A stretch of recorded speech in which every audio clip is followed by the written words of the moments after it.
देवरिया से है। सदर सांसद ने मोदी सरकार की गिनाई उपलब्धियां। सरकार के 8 साल पूरे होने पर इस प्रेस वार्ता का आयोजन किया गया है।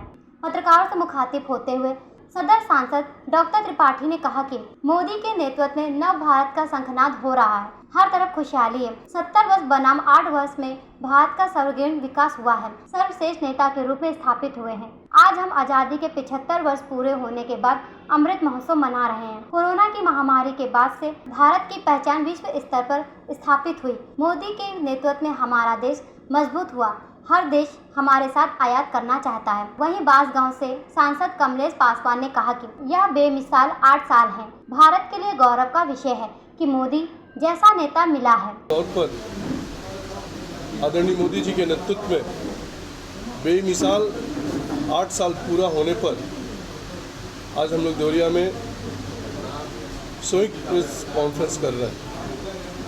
साथियों, हम सब लोगों के लिए सौभाग्य का विषय है कि पिछले 8 वर्षों में जो आदरणीय मोदी जी के नेतृत्व में जो कार्य हुए, आज हम रिपोर्ट टू नेशन के माध्यम से हम आपके बीच में रखना चाहते हैं। अभी आदरणीय सांसद जी ने, रमापति साहब ने एक एक योजनाओं के बारे में डिटेल तरीके से आप सब लोगों को बताया है और विज्ञप्ति भी दिया है।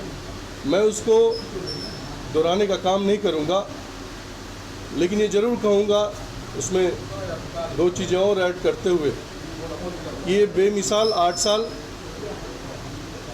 पूरे भारत के लिए, भारत के एक नागरिक के लिए गौरव का विषय है कि हम सब लोगों को आदरणीय प्रधानमंत्री मोदी जैसा प्रधानमंत्री और इस देश का शासक मिला है। और हम कह सकते हैं, जहां आदरणीय मोदी जी जब पहली बार प्रधानमंत्री बनकर सदन में गए थे, जब उन्होंने सदन में मत्था टेक कर ये कहा था कि ये सरकार समाज का आखिरी व्यक्ति जो खड़ा है, जो इंतज़ार कर रहा है 75 वर्ष से लगातार कि जब सरकार आएगी तो हमारी सुनी जाएगी, तो मैं ये कह सकता हूँ कि आदरणीय मोदी जी के बाद वो चरितार्थ हुआ है। हम पहले बात करते थे प्रधानमंत्री आवास योजना के अंतर्गत जो सबसे मूलभूत सुविधाएं होती थी गरीब आदमी के लिए, जिसके पास छत नहीं था, अगर जो कोई सरकार आती थी तो आवास दे देती थी। उसमें बिजली नहीं होता था, उसमें पानी नहीं होता था, उसमें गैस सिलेंडर नहीं होता था। लेकिन आज जब मोदी जी आए हैं तो हम आवास भी दे रहे हैं, हम उनकी सुरक्षा के लिए उनको उनका गैस सिलेंडर भी दे रहे हैं खाना बनाने के लिए, उनको हम बिजली दे रहे हैं, उनका हम इंश्योरेंस कर रहे हैं। मैं ये कह सकता हूँ कि उनकी पूरी व्यवस्था ये सरकार भारतीय जनता पार्टी पूर्ण रूप से कर रही है। आदरणीय सांसद जी ने बताया कि पूरे देश में सड़कों के मार्फत कोई ऐसा विधानसभा नहीं है, लोकसभा नहीं है जहाँ पर सड़कों का जाल न बिछा हो। भारत की 14 के पहले क्या स्थिति थी और आज 8 वर्षों में क्या स्थिति हुई। 14 के पहले भारत, अगर हम अंतर्राष्ट्रीय स्तर पर देखें तो भारत की छवि एक भ्रष्ट राष्ट्र की थी। घोटाले हो रहे थे, मिनिस्टर जेल जा रहे थे।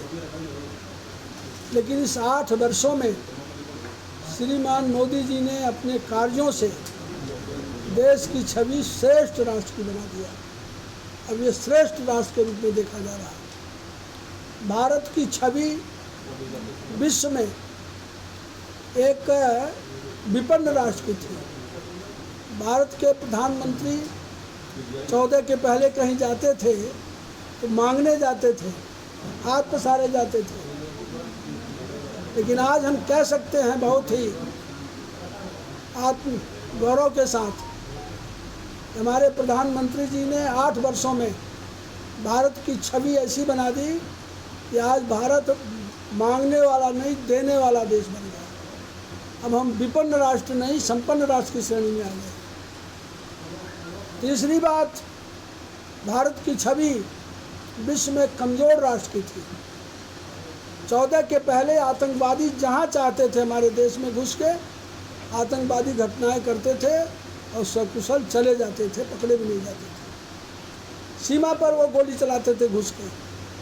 हमारी तत्कालीन सरकार जो थी गोली का जवाब गोली से देती थी, लेकिन हमारे प्रधानमंत्री जी ने निश्चय किया गोली का जवाब गोला से देंगे।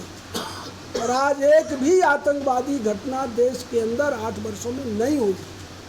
और सीमा पर अगर पुलवामा हुआ तो सर्जिकल स्ट्राइक हुई, गिलवान में चीनी सैनिक पीठ दिखाते हुए जाते हुए दिखाई दिए। तो हम कह सकते हैं कि आज भारत की स्थिति विश्व में कमज़ोर राष्ट्र की नहीं है, शक्तिशाली राष्ट्र की है। ये सम्मान, ये गौरव श्रीमान मोदी जी को। देवरिया से ज्ञानेंद्र निशा की रिपोर्ट, न्यूज़ हब भारत।